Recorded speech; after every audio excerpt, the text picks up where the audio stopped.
Halo Sobat Indah, jumpa lagi di podcast Indago yang dipersembahkan oleh Balai Industri Kreatif Digital dan Kemasan Disperindak Provinsi Jawa Tengah. Nah Sobat Indah, pada kesempatan kali ini kita akan belajar lebih detail gimana sih caranya untuk usaha kita buat bisa diekspor ke luar negeri nih. Langsung saja kita berkenalan dengan narasumber yang telah hadir bersama kita, Bapak Haryanta SHMM.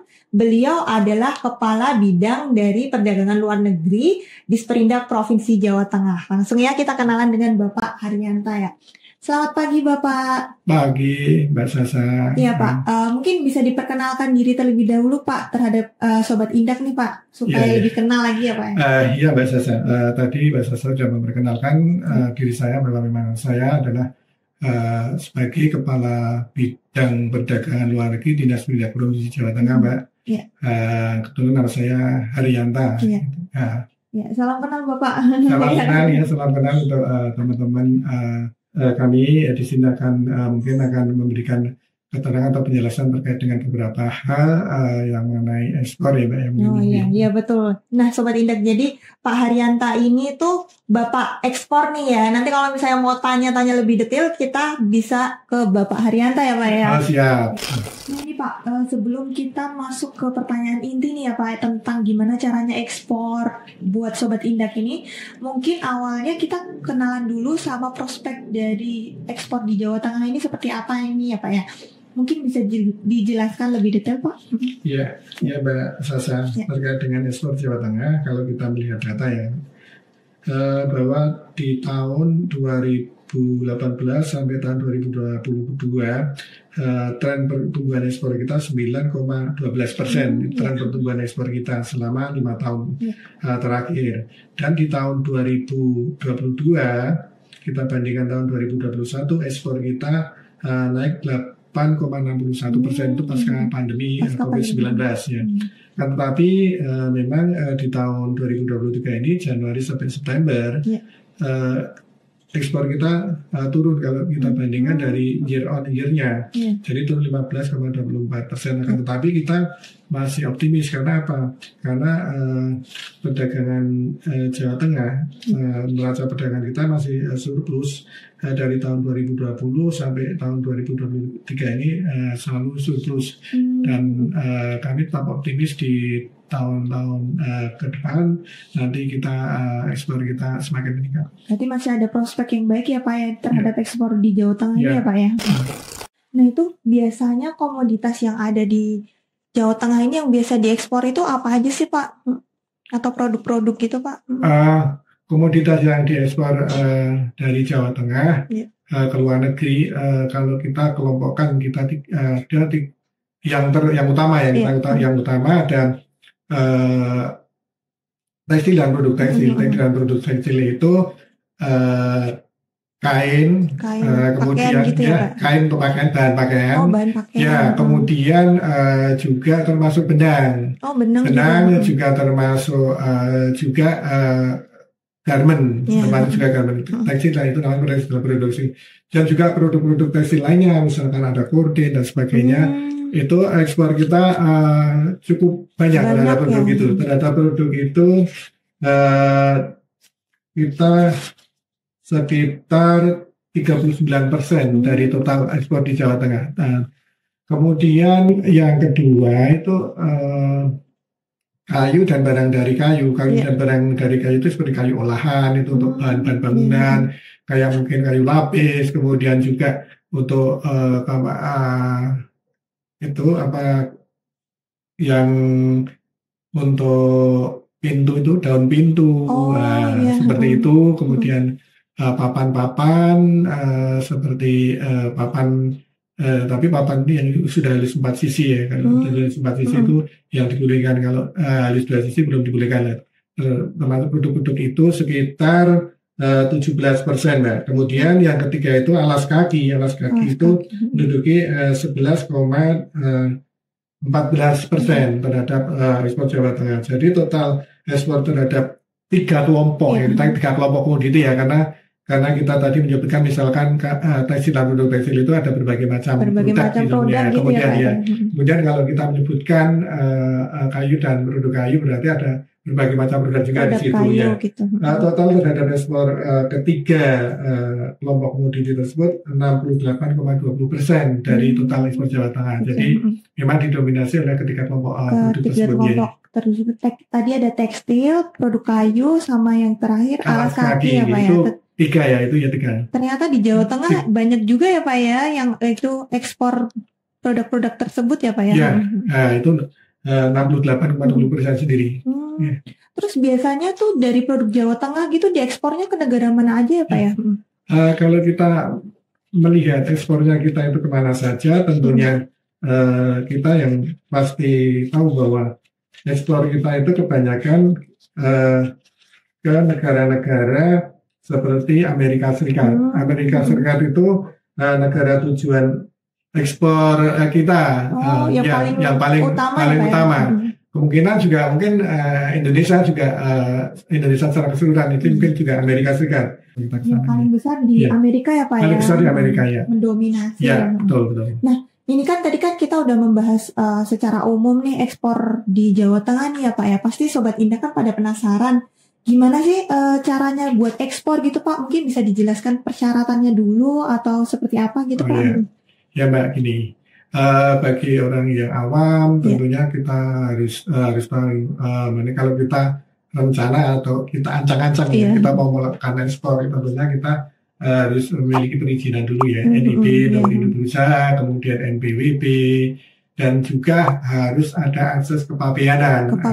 Itu kita harus melalui proses tersebut karena itu merupakan dasar utama atau identitas kita kalau kita melakukan ekspor ya, terkait dengan mungkin yang akses kepabeanan nanti kan kalau kita ekspor terhadap ini semua barang-barang yang kita ekspor, tentunya karena ekspor itu kan yang menjadi pintu mengiyakan atau tidaknya barang kita itu bisa diekspor kan tentunya itu nantinya di Bea Cukai.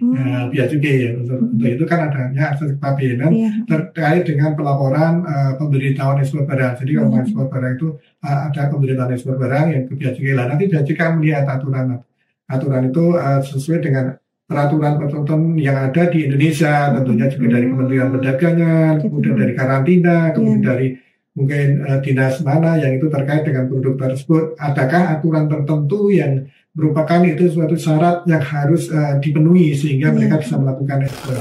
Nah Pak, ini kan saya sebagai orang awam nih Pak ya, mungkin mewakili Sobat Indek juga. Kadang kan kalau mau ekspor kan kita kayak takut gitu loh Pak, kayak susah nggak sih Pak ekspor produk gitu Pak gitu? Mungkin bisa dijelaskan alurnya gitu. Sebetulnya ekspor itu nggak susah ya, asalkan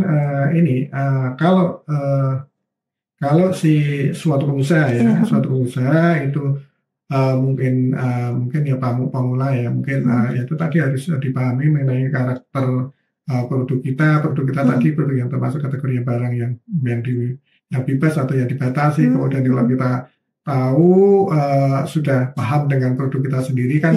Kalau yang dibatasi tadi kan harus adanya pemenuhan terhadap persyaratan tertentu kan ya. Kalau yang bebas kan bisa langsung. Nah itu kalau sudah paham tentunya kita melakukan riset pasar dan sebagainya, itu mencari peluang pasar di luar negeri seperti apa, kita mempromosikan produk kita. Caranya banyak hal yang bisa kita lakukan, misalkan kita melalui pameran itu bisa pameran dalam negeri, pameran luar negeri. Tentunya kalau ekspor saya tekankan itu kalau mengikuti pameran yang bersifat internasional. Kayak mungkin pameran TI Trade Expo Indonesia yang itu dilaksanakan sekitar bulan September. Itu merupakan pameran dagang dalam negeri tapi yang bersifat internasional. Karena tentunya juga harus punya buyer. Kalau buyer tadi kan mengenalkan produknya. Nah, nanti kan bisa kan ke pameran, kan ada komunikasi, ada korespondensi, ada TikTokan atau mungkin ada komunikasi, dan kan ada tawar menawar harga. Kalau sudah deal, tentunya nanti akan dituangkan di dalam kontrak. Kontrak dagang, ada kontrak biasanya kontrak antara si penjual sama pembeli. Itu namanya ya namanya sales kontrak. Sales kontrak, Ya. gitu. Sebenarnya mungkin tidak pakai sales kontrak juga bisa, langsung pakai PO, khusus order. Jadi dari langsung order, misalkan Mbak Sasa sebagai calon pembeli dan tertarik terhadap produk, saya sebagai calon eksportir kan langsung order, bisa juga langsung order berapa. Tapi tentunya kan di situ banyak hal yang harus diperbincangkan kan di dalam tidak serta-merta langsung order dan sebagainya kan. Itu kan tentunya berapa jumlah barang yang akan yang dimintakan, kemudian bagaimana cara pembayarannya, itu juga harus dipahami juga, karena cara pembayaran ekspor itu ada banyak. Oh gitu. Bisa dijelaskan mungkin Pak cara pembayaran ekspor?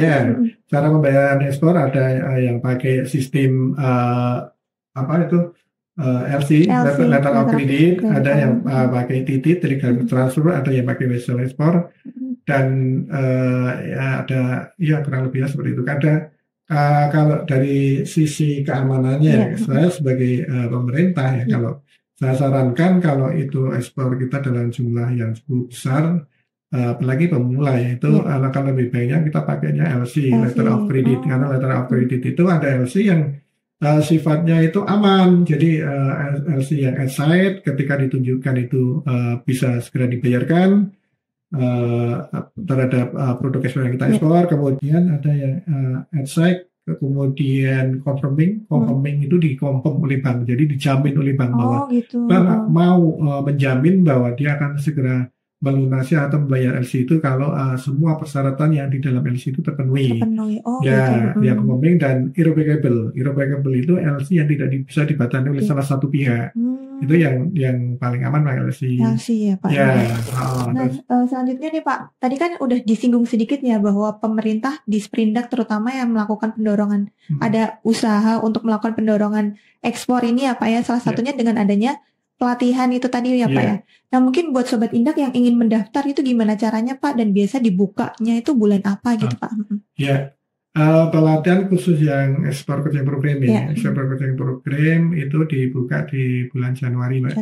Januari ya. Kalau Sobat Indak yang mau ingin memanfaatkan fasilitas itu mungkin bisa daftar melalui web yang Disperindak atau IG-nya, ikutin aja. Di situ ada update terus Instagramnya Disperindak ya Pak ya. Nanti karena akan diupdate juga di situ ya.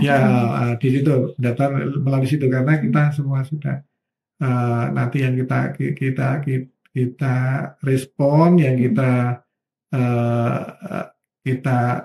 kita kurasi yang daftar seperti itu. Nanti tinggal yang penting daftar dulu ya Pak ya. Nanti proses kurasinya nanti bisa diikuti selanjutnya gitu ya Pak. Itu di tahun 2024 kita ada dua batch.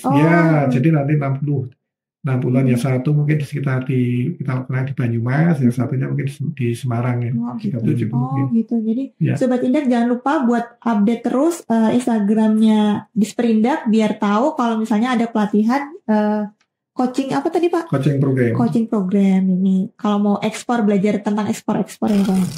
Saya rasa sudah cukup Pak, sangat informatif sekali sharingnya kita hari ini. Terima kasih atas waktunya Bapak sudah meluangkan waktu untuk podcast Indago ini ya Pak ya. Ini sahabat-sahabat Indak, terima kasih dengan atas perhatiannya semua ini terkait dengan mungkin kalau ingin belajar mengenai ekspor bisa juga ke Dinas Perindak untuk tanya-tanya atau mungkin yang tadi bersifat pelatihan ya bisa daftar tadi. Kadang-kadang kita juga melalui dinas kabupaten setempat di mana kabupaten kota yang kita minta untuk calon peserta atau calon pameran itu kita juga calon pameran kita juga koordinasi dengan dinas kabupaten kota kita di pameran ini juga kita juga koordinasinya juga ketat juga. Baik Pak, terima kasih atas waktunya. Juga terima kasih buat Sobat Indak yang sudah menonton sampai episode ini. Jangan lupa buat like, subscribe, dan komen. Dan juga aktifin lonceng Indago Jateng supaya bisa tahu update-update menarik dari YouTube Indago Jateng. Sekian, terima kasih. Sampai jumpa. Sampai jumpa. Sampai jumpa.